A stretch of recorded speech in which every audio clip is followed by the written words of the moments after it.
अनंत कोटि ब्रह्मांड नायक राजाधिराज योगीराज परब्रह्म सद्गुरु साईनाथ महाराज की जय।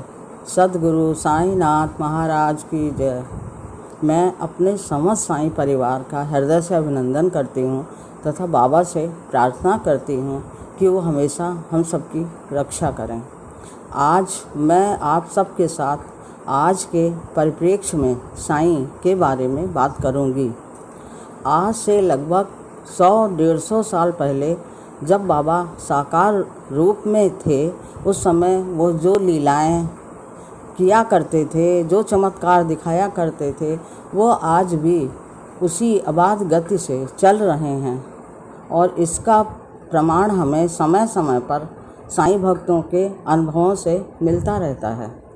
जब वो सगुण रूप में थे तब भी वो अपने भक्त के सपने में प्रकट हो जाते थे, उन्हें आशीर्वाद देते थे, उनकी शंकाओं का समाधान करते थे तथा कुछ विशेष भक्तों को ध्यान में या स्वप्न में आकर कुछ विशेष कार्य करने की प्रेरणा भी दे देते थे।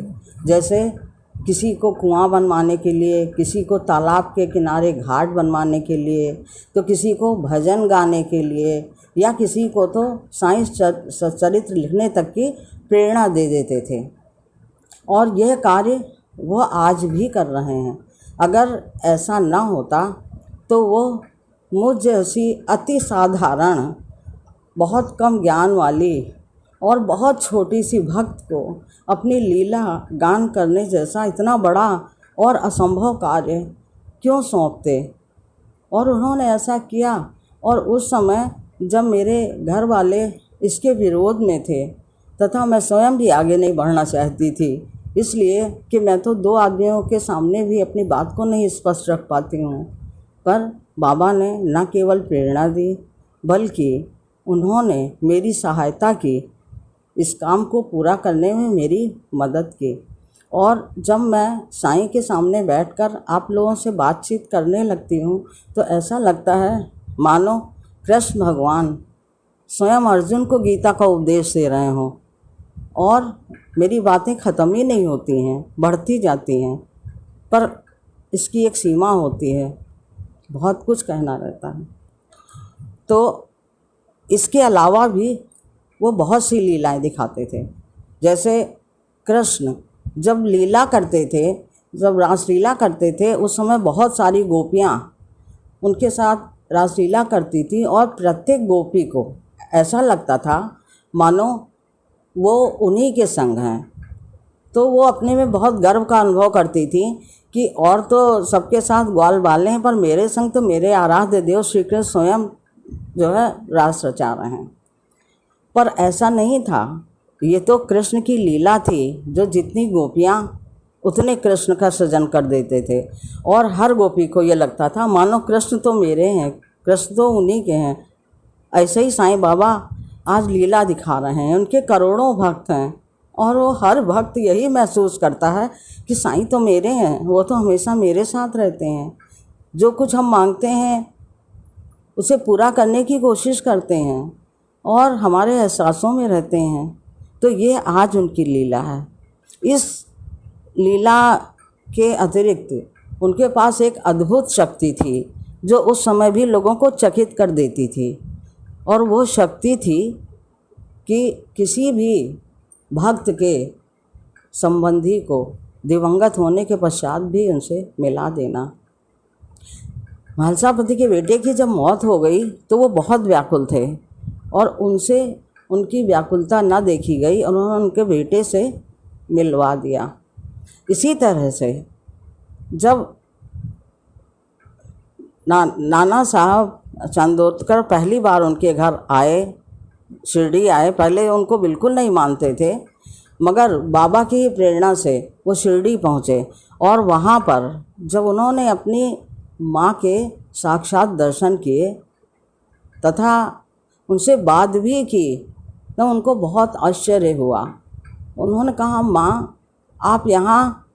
तो माँ ने जवाब दिया, मैं तो यहाँ बहुत पहले से तुम्हारी प्रतीक्षा कर रही थी, तुम ही इतनी देर से आए। तब बाबा की व्यापकता पर उनको विश्वास हुआ और वो उनके पैरों पर गिर गए और कहने लगे, बाबा ये तो किसी को नहीं पता कि मेरी माँ का स्वर्गवास हो गया है और आपने उनके दर्शन यहाँ करा दिए। तो बाबा ने उठाया, कहने लगे कि मैं 5 फुट का इंसान हूँ, पर मेरे अंदर पूरे विश्व के जड़ और चेतन सब समाये हैं। जो कोई इस बात पर विश्वास कर लेता है, मैं हमेशा उसके साथ रहता हूँ। और उसके बाद नाना साहब हमेशा बाबा के ही होके रह गए। अब अगर हम कहें कि ये शक्ति बाबा आज भी दिखा रहे हैं, ये इसका अनुभव आज भी बहुत से भक्त कर रहे हैं और मैंने स्वयं किया है। मुझे उन्होंने मेरी स्वर्गीय माँ से मिलवाया, पूरे विश्वास के साथ कह रही हूँ। उन्होंने मुझे मेरी माँ से मिलवाया और मैंने स्वयं अनुभव किया। और इसकी शुरुआत बाबा ने उस समय कर दी जब मुझे कोविड हुआ था। 8 अक्टूबर 2020 में मेरे कोविड हुआ था और उस समय मेरी फ्रेंड जो मेरी बहुत बचपन की थी, उसकी मृत्यु कोविड के ही कारण हो गई थी। तो जब मुझे हुआ तो मुझे लगा अब तो मेरी ज़िंदगी भी बस 10-12 दिन की बची है, तो क्यों ना इस ज़िंदगी में रहते हुए बाबा से अपने मन की बात कह दें। तो ये सोच के घबराए तो हम बहुत थे, पर हम बाबा के आगे बैठ गए और रो रहे थे और मैंने सोचा आज हम सब शिकायतें कर देंगे। उसके बाद अचानक मुझे आप सबकी याद आ गई। मुझे लगा मेरा परिवार है, शायद मेरा आखिरी वीडियो ये हो, तो इसलिए मैं तुरंत दिमाग में आया कि आप लोगों से बात कर लूँ। आप लोगों से केवल मेरा प्यार का रिश्ता है, बाकी कुछ भी नहीं है। वो भी बाबा की आज्ञा से जुड़ गया, वरना मैं तो बिल्कुल अकेले ही रहना पसंद करती थी, किसी से बात भी नहीं करती थी। पर बाबा ने इतना बड़ा परिवार जोड़ दिया, तो उसी की प्रेरणा से शायद मैंने आप लोगों की याद की और आप लोगों के संग बैठ गए और अनजाने में मैंने वो बात शेयर कर दी जो मैंने आज तक अपने परिवार से भी नहीं की थी। मेरी बहन जिसने मुझे 13 साल से रखा अपने पास, उनको भी नहीं पता था कि मेरी माँ मुझसे मिलने आती हैं, किसी को नहीं पता था। और ये बात मैंने कह दिया कि मेरी माँ 13 साल में भगवान ने मुझसे छीन लिया, पर उसके बाद मेरी माँ की आत्मा मेरे संग आ गई और वो मेरा मार्गदर्शन करती रही। पर इतना मुझे कुछ भी नहीं पता था कि बाबा की क्या लीला है, वो क्या कहना चाहते हैं। मगर इसके बाद 2 दिन तो कुछ नहीं हुआ। तीसरे दिन बाबा ने सुबह सुबह मुझे मेरी समस्या का समाधान बता दिया। उन्होंने कह दिया कि तुम्हारी माँ को भगवान ने नहीं छीना था, वो अपनी आयु पूरी करके गई थी।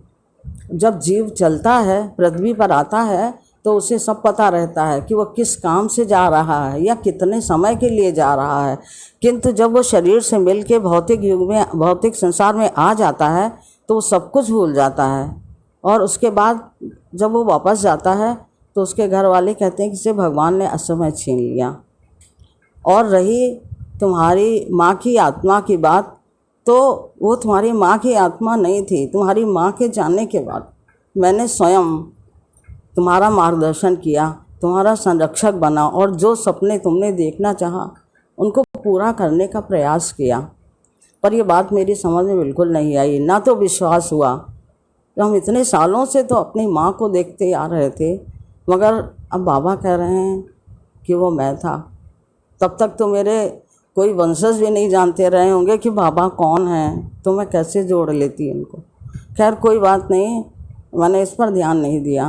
पर ये 8 को मैंने बाबा से बात कही थी, 11 को मुझे जवाब मिला और 12 से 18 तक के बीच में बाबा ने मेरे साईं में नाना साहब के माँ से मिलने की बात का एपिसोड दिखा दिया। मुझे लगा शायद बाबा ने मुझे जवाब दे दिया है, तो फिर थोड़ा सा मैं सीरियस हो गई और हम सोचने लगी। और बस जब हम अपने पिछले उस समय में जाने लगी तो अचानक मुझे ऐसा लगा मानो किसी ने मेरे स्मृति पटल पर समय की जमी हुई धूल को बिल्कुल साफ कर दिया हो और एकदम मैं बचपन में पहुंच गई।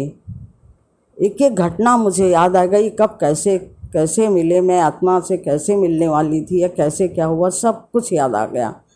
पर हिम्मत नहीं पड़ी कि आप लोगों से शेयर करें, वो इसलिए कि शायद ही कोई विश्वास करेगा। तो मैंने अपनी डायरी में उसको लिख लिया, क्योंकि बाबा ने जैसे स्पष्ट बताया था मुझे लिखना बहुत ज़रूरी था, और मैंने उसको डायरी में लिख लिया। उसके बाद मैं निश्चिंत हो गई कि बाबा का दिया हुआ दोनों कार्य मेरा समाप्त हो गया है। फिर इतने में दूसरी लहर इसकी कोरोना की आ गई।